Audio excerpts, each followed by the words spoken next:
Alléluia. Amen.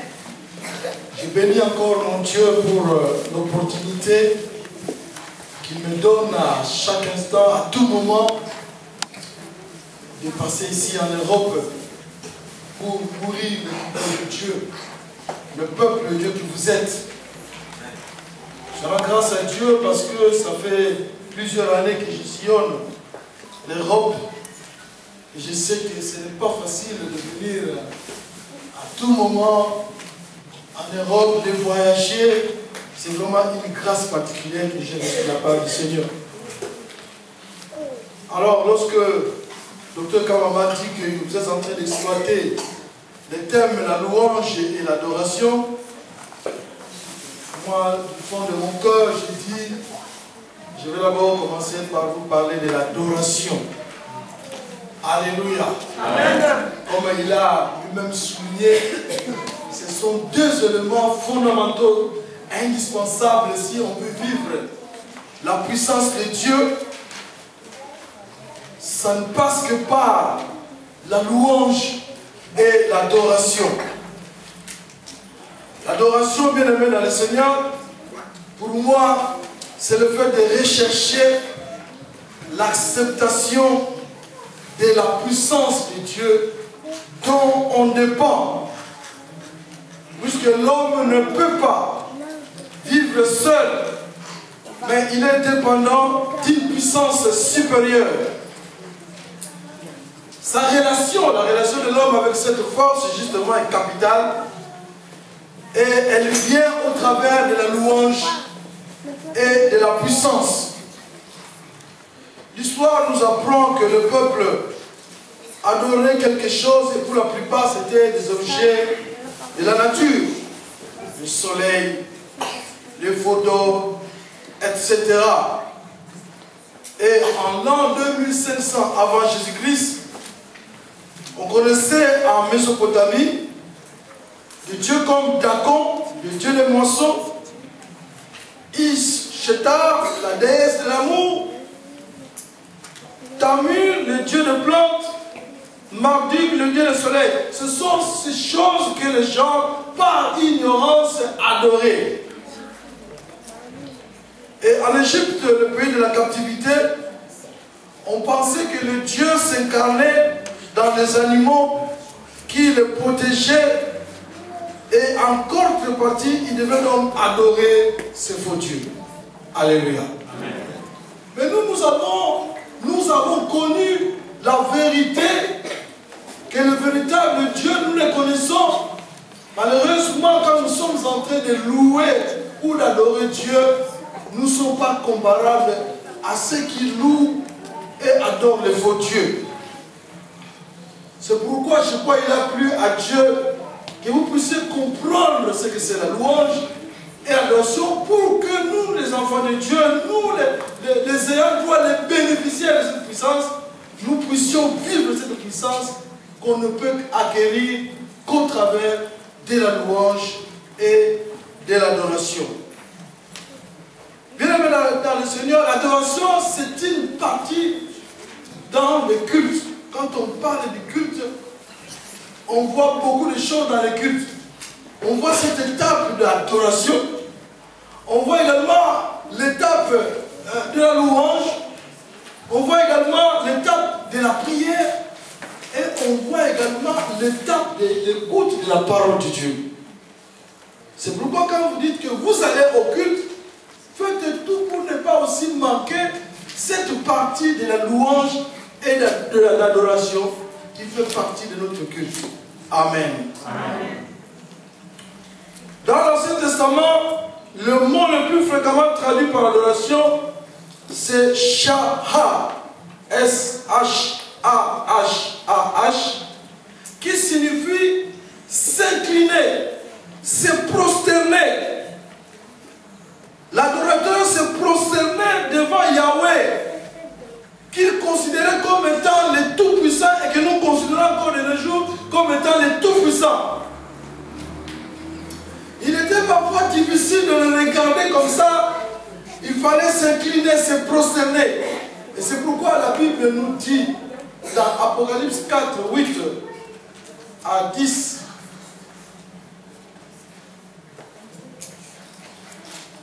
Apocalypse chapitre 4. Verset 8 à 10.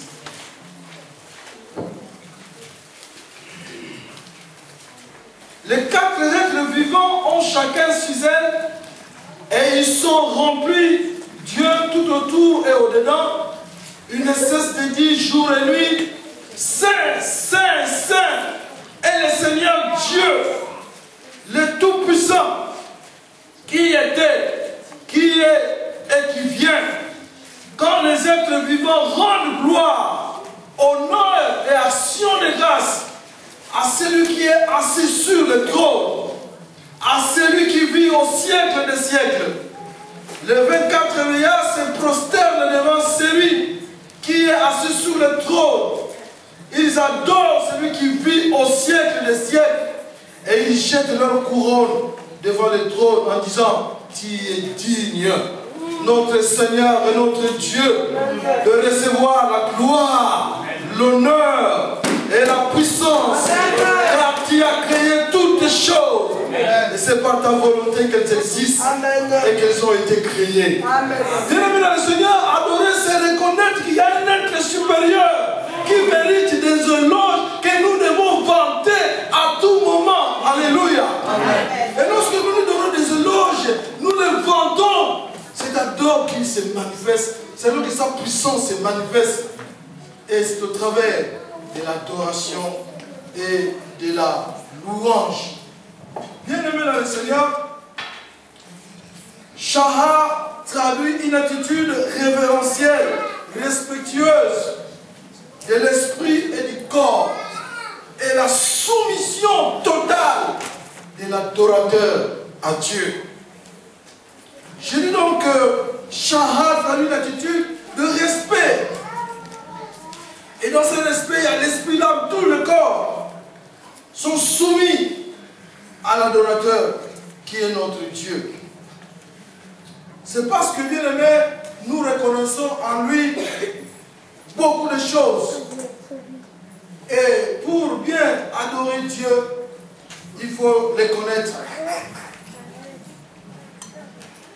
J'ouvre une petite parenthèse.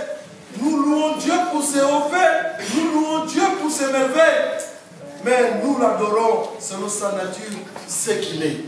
Alléluia. Et si tu connais ce qu'il est réellement, tu vas te prosterner devant ce Dieu. Vous savez, dans nos coutumes, dans notre tradition, devant un supérieur, et même au Bas-Congo, je sais, il y a certaines tribus où la plupart de toutes sont là. Lorsqu'on salue quelqu'un qui est supérieur, on essaie peu de s'incliner. Amen. Alléluia. Et c'est le respect qu'on doit donner à ce Dieu-là. Et ce respect, c'est au travers de l'adoration. L'adoration, bien aimé dans le Seigneur, c'est donc un hommage ou un honneur qu'on rend à Dieu, à lui seul, à cause de sa grandeur. Bien aimé dans le Seigneur, si tu connais la grandeur de Dieu, tu peux commencer à minimiser ton problème. Parce que ton problème, il est tellement petit par rapport à ce Dieu qui est grand. Mais c'est parce que nous ne mesurons pas la grandeur de ce Dieu à qui nous avons cru. Et c'est pourquoi nous voyons que Dieu est incapable à résoudre nos problèmes, nos difficultés. Mais lorsque tu vas commencer à réaliser que ce Dieu est grand et puissant, bien aimé, tu vas commencer à minimiser ton problème. Tu vas commencer au contraire à oublier les problèmes et commencer seulement à l'élever. Et en l'élevant, il va prendre ton problème. Amen. Il va solutionner ton problème. Amen. Tu n'auras plus le temps à passer dans des prières, dans des demandes. Non, non, non. Tu vas abandonner toutes ces choses, mais tu vas commencer tout simplement à glorifier son grand nom.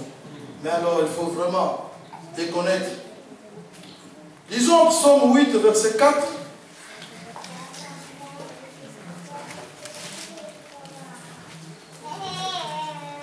Psaume 8, verset 4.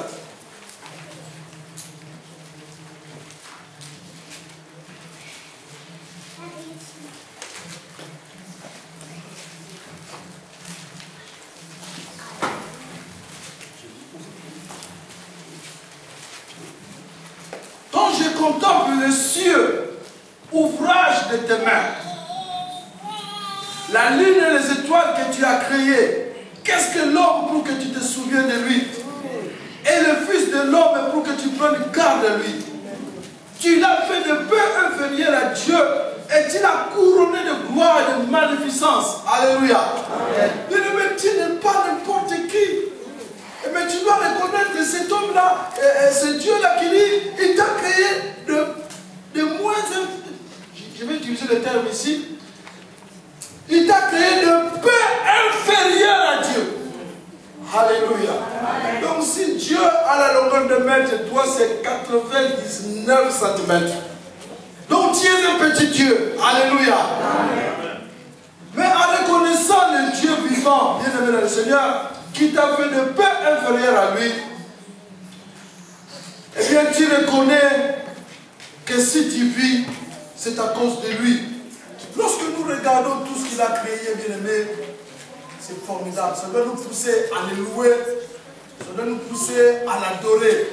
Vous savez, quand nous quittons, par exemple, je me rappelle, j'ai quitté l'Afrique le mercredi 21 courant, et 21 novembre. Et puis, du coup, le 22, je me retrouve en Europe. J'ai dit, nous avons un Dieu. Amen. Alléluia. Amen. Nous avons un Dieu puissant, bien-aimé. Quand tu contemples tout ce que Dieu a créé, ça doit te pousser à le louer. Amen. Et à comprendre qu'il y a un être supérieur qui a donné une partie de son intelligence à l'homme pour qu'il puisse voler. Ça, c'est formidable, bien-aimé dans le Seigneur. Et quand tu comprends cela, tu vas commencer à aimer ce Dieu plus que ta femme, plus que ton mari, plus que tes enfants, plus que ton travail, plus que tes richesses. Amen. Parce que tu sais qu'au-dessus de tout cela, il y a Dieu. Amen.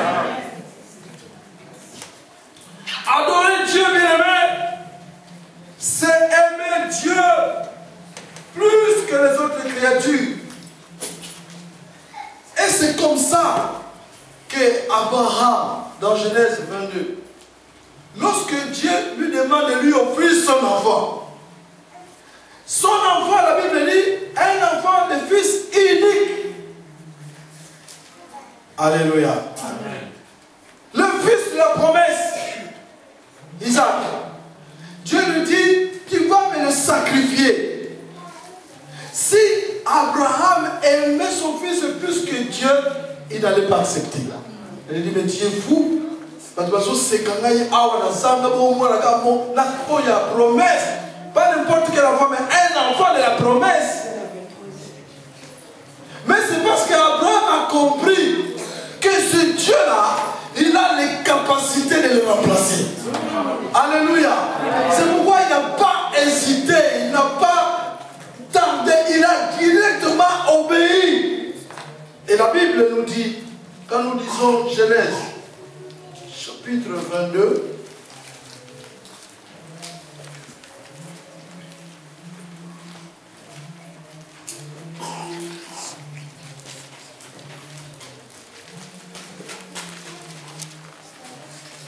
Genèse chapitre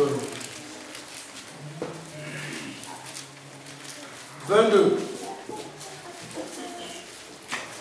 Après ce chant, Dieu mit Abraham à l'épreuve. Il nous dit Abraham, il répondit, mais voici, Dieu dit, prends ton fils, ton unique, celui que tu aimes, Isaac, va-t'en au pays de Morija, et là offre-le en holocauste sur l'une des montagnes que je te dirai. Abraham se leva le bon matin, scella son âne, et prit avec lui deux serviteurs et son fils Isaac. Il fendit du bois pour l'holocauste et partit pour aller au lieu que Dieu lui avait dit. Le troisième jour, Abraham, levant les yeux, vit le lieu de loin. Et Abraham dit à ses serviteurs, restez ici avec l'âne. Moi et les jeunes hommes, nous irons jusque-là pour adorer. Et nous reviendrons auprès de vous. Abraham prit le bois pour l'holocauste, l'échangea sur son fils et porta sa main. Le feu, et porta dans sa main le feu et le couteau. Et ils marchaient tous deux ensemble. Alors Isaac parla à Abraham, son père, dit, mon père. Et il répondit, mais voici mon fils Isaac. Répondit, voici le feu et le bois, mais où est l'agneau pour l'holocauste? Abraham répondit, mon fils, Dieu se pourvoira lui-même de l'agneau pour l'holocauste. Et ils marchaient tous deux ensemble. Lorsqu'il fut arrivé au lieu que Dieu lui avait dit, Abraham y éleva un autel et rangea le bois. Il lia son fils Isaac et le mit sur l'autel, par-dessus le bois. Puis Abraham étendit la main et prit le couteau pour égorger son fils. Alors l'ange de l'Éternel appela des cieux et dit à Abraham, Abraham, et répondit, me voici. L'ange dit, n'avance pas ta main sur l'enfant et ne lui fais rien, car je sais maintenant que tu crains Dieu et que tu ne m'as pas refusé ton fils, ton unique. Abraham leva les yeux et vit derrière lui un bélier retenu dans un buisson par le corps. Et Abraham alla prendre le bélier et l'offrit en holocauste à la place de son fils. Abraham donna ce lieu le nom de Yahvé Jireh. C'est pourquoi l'on dit aujourd'hui, à la montagne de l'Éternel, il sera pourvu. Alléluia. Amen. Abraham aimait son fils, mais il ne l'aimait pas plus. Tu peux aimer ta femme, mais aimer plus, ça c'est vraiment quelque chose qui est réservé à l'Éternel. Alléluia. Amen. Parce que si tu commences maintenant à aimer plus ta femme ou des choses charnelles, ça devient de l'idolâtrie. Alléluia. Que tu prends par exemple ta femme, ton fils ou tes richesses comme étant Dieu. Non, il faut aimer ta femme. Et c'est la Bible qui le dit. Mais il ne faut pas l'aimer trop plus que Dieu. Amen. Comme Abraham aimait plus Dieu, c'est la raison pour laquelle il a accepté de sacrifier, d'offrir son fils en holocauste.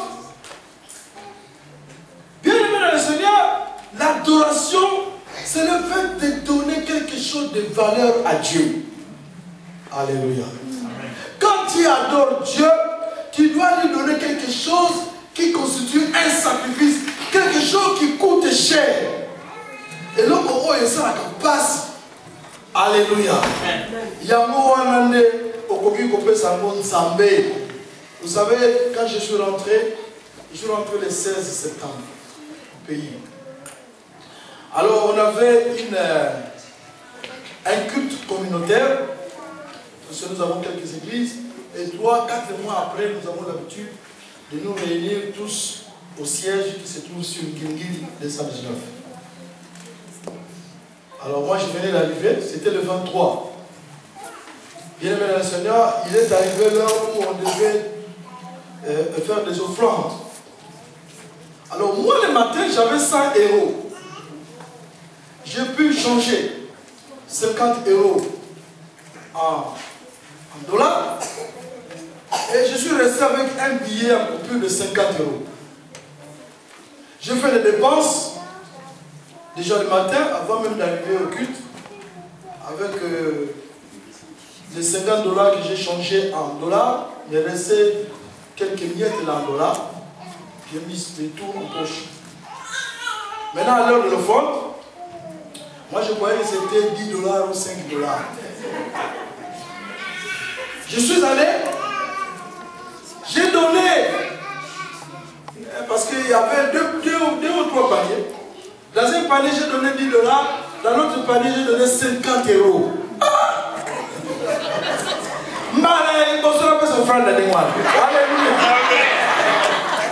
Alors, je ne savais pas. Finalement, quelques 10 minutes après, il y a notre caissier. Le caissier qui vient me voir. Il dit, papa, il est mon frère de côté à Longaro. Ah ben, ah bon? C'est quoi?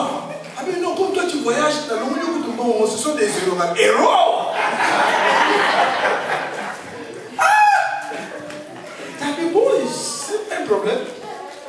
Ce n'est que vers la fin du culte que je me suis rendu compte. Je dis, moi si j'avais 50 € que je regarde la poche, il n'en avait pas.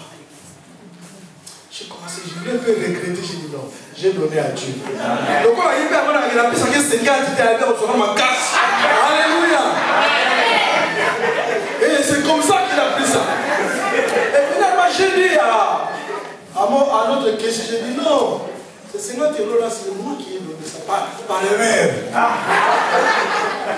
Alors le question me dit, mais parce que tu peux le prendre ça. Je dis non, comme j'ai donné à Dieu, je donne. Je connais ce Dieu-là, il va pouvoir.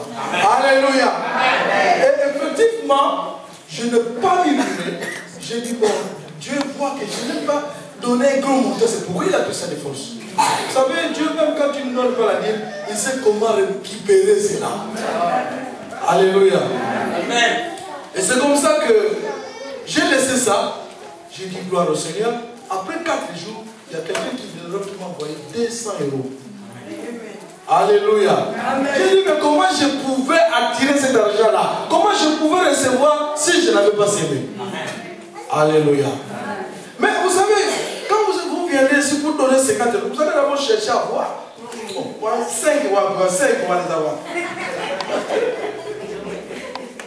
Parce que vous ne savez pas le Dieu que vous adorez. Mais si vous savez que c'est Dieu en donnant, il va pouvoir. Ne n'espérez pas, bien aimé. À lui donner quelque chose de valeur. Amen. Vous savez, lorsque les mages ont appris qu'un enfant Jésus était né, quand ils sont allés visiter Jésus, nous allons lire dans la parole qu'est-ce qu'ils avaient apporté pour adorer le Seigneur. Nous lisons dans Matthieu, je crois, chapitre 2. Verset 11.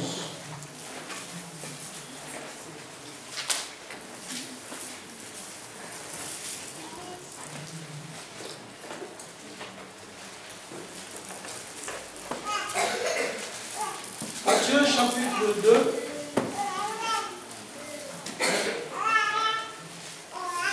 Verset 11.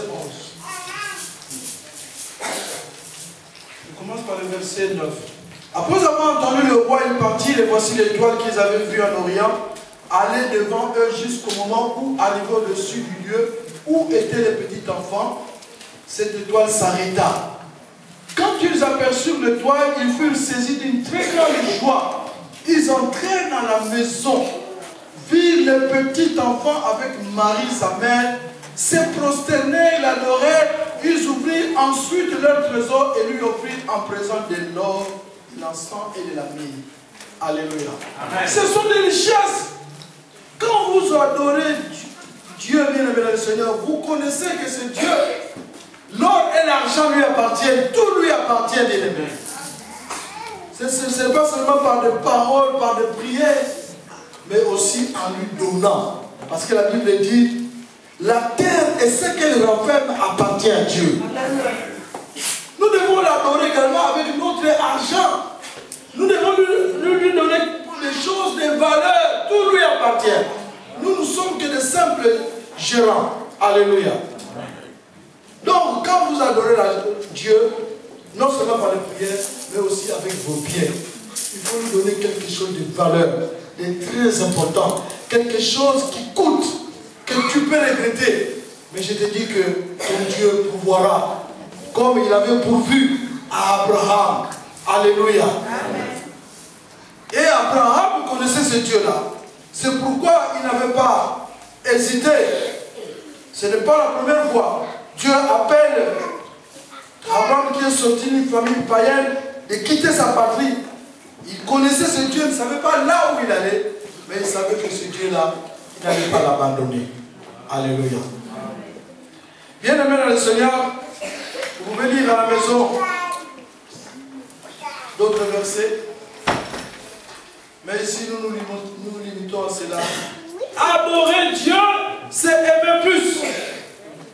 Et si tu aimes plus Dieu, nous verrons par la suite ce que tu dois faire. Parmi les attributs de Dieu que nous devons connaître pour expérimenter la grandeur de Dieu, nous devons savoir que notre Dieu, il est omnipotent, c'est-à-dire le Tout-Puissant. Il a la capacité de faire tout ce qu'il veut en toi. S'il veut que tu deviennes aujourd'hui pasteur ou docteur ou prophète, il va le faire, il va commencer à t'appeler, à te préparer, à te faire entrer dans son école, jusqu'à ce qu'un jour, tu deviennes pasteur, prophète ou docteur. Il a ses capacités. Et quand il appelle quelqu'un, il lui donne également des capacités. Il est capable, c'est bien aimé dans le Seigneur, c'est Dieu-là, de donner les papiers. Moi, mon épouse a eu son séjour. Elle n'avait que la carte orange quand elle est arrivée ici. Donc, je crois après 2 mois, elle a eu la carte orange. Elle est restée avec une carte orange pendant 7 ans. Mais on l'a engagée avec un contrat à durée indéterminée avec la carte orange. Il y a des gens qui ont dit non, on ne peut pas l'engager. Mais elle travaillait chez Elkis. On lui a dit non, nous disons, nous l'engageons. Alléluia. Et là, ils sont permis de séjour justement après cet engagement. Alléluia. Parfois, ce sont des choses qui dépassent notre compréhension, mais Dieu est au-delà. C'est pourquoi il dit, il fait au-delà de ce que nous lui demandons, au-delà même de ce que nous pouvons imaginer. Parce qu'il est Dieu. Lui qui a la capacité, parfois, il n'est pas toujours difficile pour une femme de concevoir avec une trompe, mais j'ai vu à cause des gens de femmes concevoir avec une seule trompe. Alléluia. C'est un Dieu qui est capable de faire de toi un homme d'affaires, une femme d'affaires, et quand il décide, rien ne peut s'opposer à lui. Alléluia. Si nous avons des maris incapables, mais sachons qu'au-dessus de ces maris, nous avons un Dieu qui est capable de faire tout pour toi, bien-aimé, en tant que son enfant, parce qu'il est un Dieu illimité. Il peut être élevé à n'importe quel moment, n'importe où. Il ne cherche pas l'approbation d'une autre personne. Quand il décide, il fait ce qu'il fait. Amen. Car il est souverain. Alléluia. Alors, bien aimé dans le Seigneur, c'est pourquoi, quand tu connais ce Dieu-là, que c'est lui la toute puissance. Même si, je ne sais pas, on te dit que toi, tu ne peux pas progresser parce que tu as été bloqué par les sorciers, des sorciers, mais sache que Jésus-Christ a vaincu tous les sorciers. Alléluia. Amen. Donc, il peut aussi débloquer ta situation. Amen. Alléluia. Amen. Donc, n'aie pas peur, bien-aimé dans le Seigneur. Si dans votre famille, vous n'avez pas encore eu un PDG, mais toi, tu peux devenir le premier PDG dans votre famille. C'est possible, bien-aimé.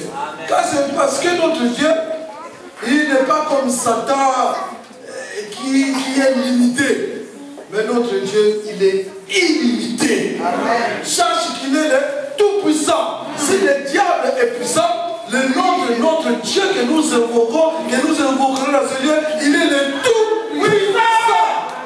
Alléluia. Amen. Alors, devant le tout-puissant, qu'est-ce que le puissant peut faire? Il ne peut que s'incliner. Alléluia.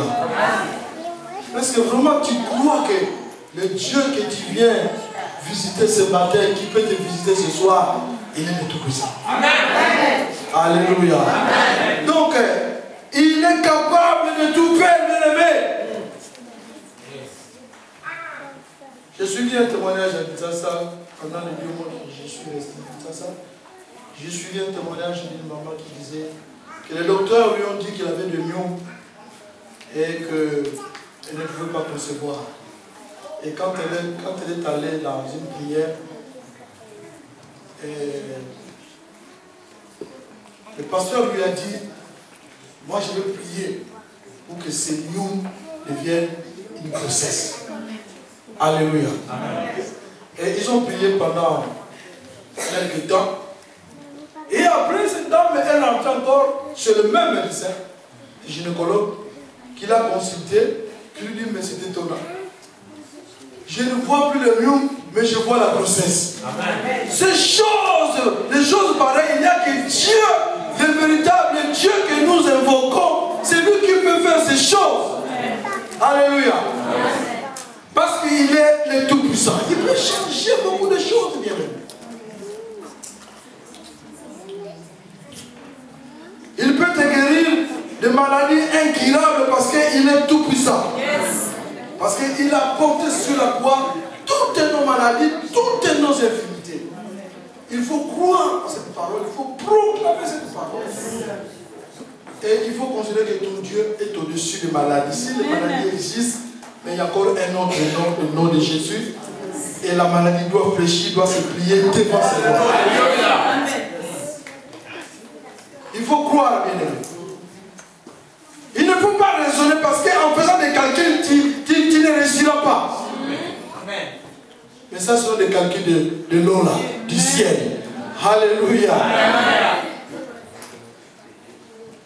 C'est pourquoi je dis, ne regarde plus ton problème, mais regarde l'omnipotence de Dieu. Et mets-toi à l'adorer. Oubliez ces choses, ces problèmes pour lesquels vous avez prié, vous avez bien fait. Peut-être que vous n'avez pas trouvé de solution. Abandonnez ça. Commencez à l'adorer. C'est là où Dieu va manifester sa puissance. Et si tu connais qu'il est omnipotent, tu ne peux que, tu dois l'aimer plus que les autres créatures. Dieu, bien-aimé, est omniscient. Il a la connaissance du passé, du présent et du futur. Il connaît ta vie quand tu avais encore un mois, quand tu étais même dans le futur de ta mère, quand tu as atteint 6 mois, 1 an, 2 ans, 3 ans.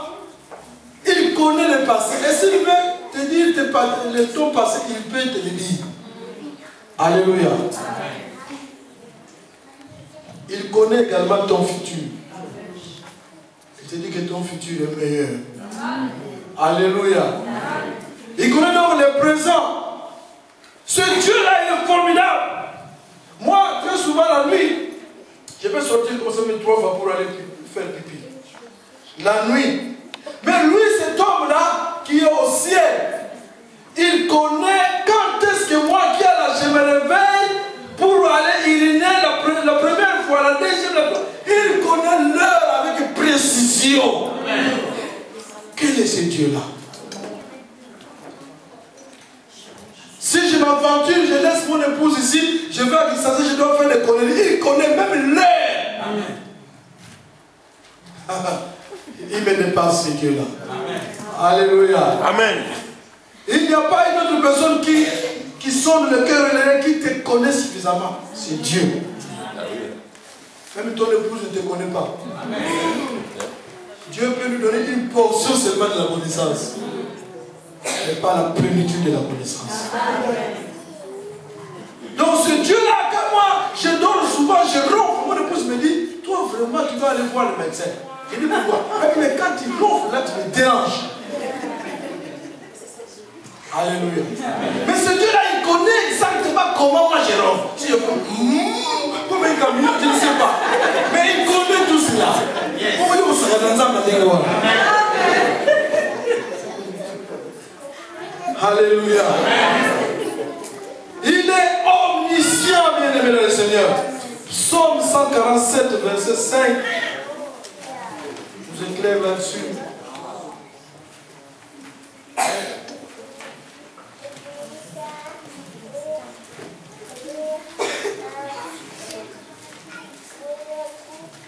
Psaume 147.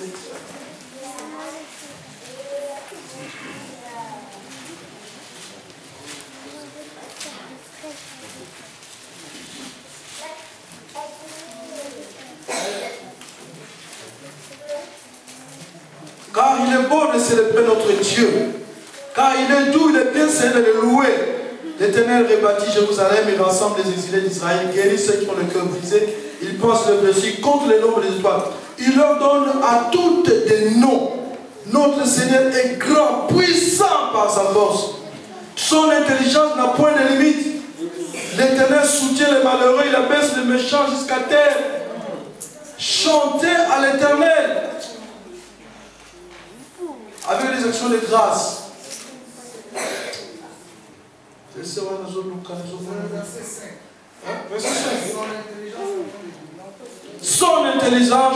Son intelligence plutôt n'a point de limite. Amen. C'est lui qui lit nos pensées. Il connaît les personnes qui nous aiment et ceux qui ne nous aiment pas. Vous pouvez par exemple saluer votre frère et soeur, mais l'Éternel sait que oh voilà, je peux souvent m'apporter le da.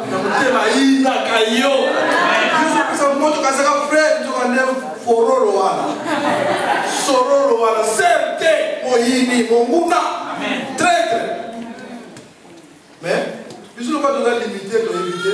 Ah, frère, là, ça, là, là.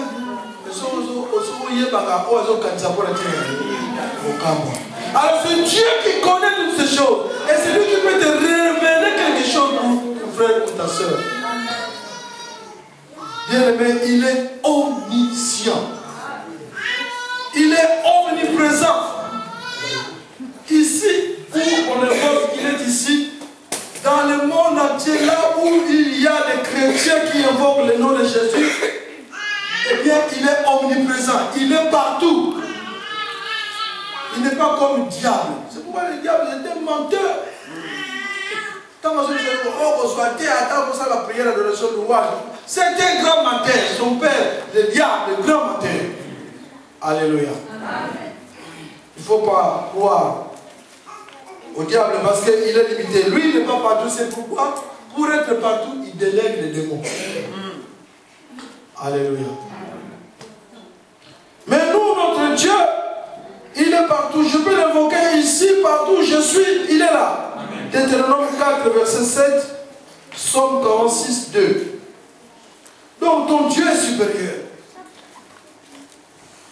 Il est au-dessus du diable parce qu'il est partout.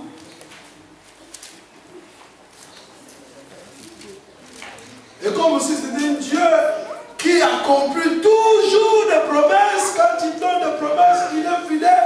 Alors il est devenu star des stars. Alléluia. Amen. Il faut être fier de ton Dieu. Partout où tu vas liguer, moi je la petite promesse à la fidèle. Alléluia. Vous êtes dans la mission, vous avez on peut savoir. Ah, et puis avoir. Sauf que quand on suit, on quitte tout le temps sur l'église. Quand on a la passe, nous avons pasteur, prière. Quand on a infidèle. Il n'y a que Jésus qui est fidèle et qui restera fidèle. Alléluia. Avant de venir, je suis allé tenir un séminaire quelque part dans l'une de nos extensions à Bungu. Et là, vers la fin, il y a un jeune frère qui est venu me voir, pasteur, je me marie. Il a dit ses factures. En espèces. Combien? 100 $. Avant que je ne voyage, il faut tout garder comptable. Mais le monde a tout gardé comptable, il était dans la bourse. Heureusement, il y a un numéro de comptable. Alléluia. Mais le monde a rappelé. Alléluia. Mais nous avons besoin de la terre. Ceux qui ont acquis, à tout. Alléluia. Attends après 10 ans, attends après 20 ans, après 30 ans. Mais s'il a donné une promesse, il va l'accomplir. Alléluia. Il n'est pas un fils de l'homme pour mentir. Ce qu'il dit, il exécute. Voilà pourquoi ce soir, bien aimé, tu peux t'approcher de ce Dieu en adorant, tout simplement. Notre Dieu, bien aimé, c'est un Dieu de l'alliance. Quand tu crois au Seigneur, tu fais un pacte avec Dieu. C'est pourquoi il dit, si tu m'honores, moi aussi je vais t'honorer. Si tu me donnes la dîme qui doit me revenir, mets-moi le prévu. On n'a pas besoin de le prévu. Mais c'est le seul verset où tu peux éprouver Dieu. C'est un Dieu de l'alliance. Alléluia. Si vous avez même si l'alliance, mais si vous gardez l'alliance, c'est un Dieu qui est fidèle. Alléluia. Bien aimé dans le Seigneur, adorer signifie également marcher dans la crainte de Dieu. Nous disons que Dieu est très sensible là où il y a l'adoration. Et le diable est même allergique là où il y a l'adoration. Là où il y a l'adoration, le louange, Dieu agit, Dieu se manifeste. mais il se manifeste au travers de nous. Comment voulez-vous que le Dieu 3 fois saint, que nous adorons, mais quand toi tu l'adores, lui qui est 3 fois saint, toi tu es 3 fois impur. Mais les choses ne colleront pas, ne marcheront pas. Comment voulez-vous que sa puissance se manifeste? Alléluia. Donc il faut avoir la crainte de Dieu. Il faut marcher dans la crainte de Dieu. Ton corps, c'est le temple de Dieu. Ne sais-tu pas que tu as été racheté, non par des choses présentes, ni par l'or et l'argent, mais par le sang de l'agneau. Tu ne t'appartiens pas à toi-même, tu appartiens à Dieu. Voilà pourquoi, bien aimé, pour adorer, tu dois d'abord être racheté. Tu dois d'abord être purifié. Tu dois être oint.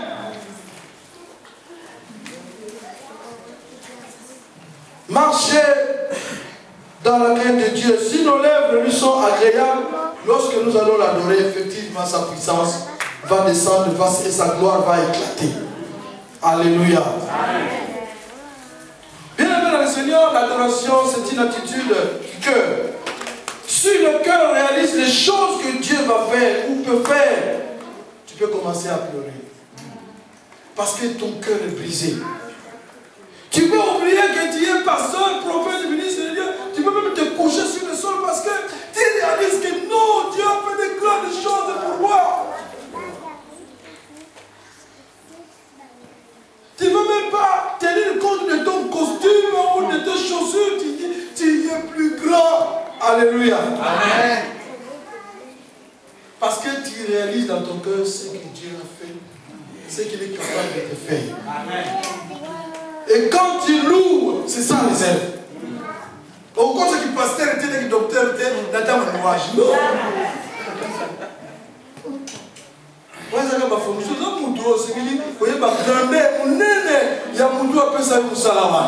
Alléluia. Alors le bonsoir tu n'es rien. Amen.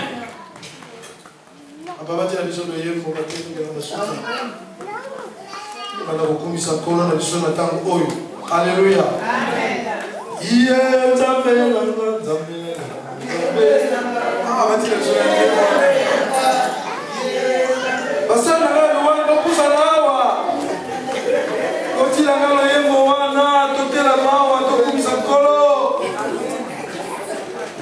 Alléluia. Bien aimé, ça passe à l'issue de la minée à Kokama.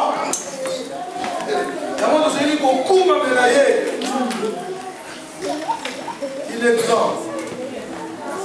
Il est puissant.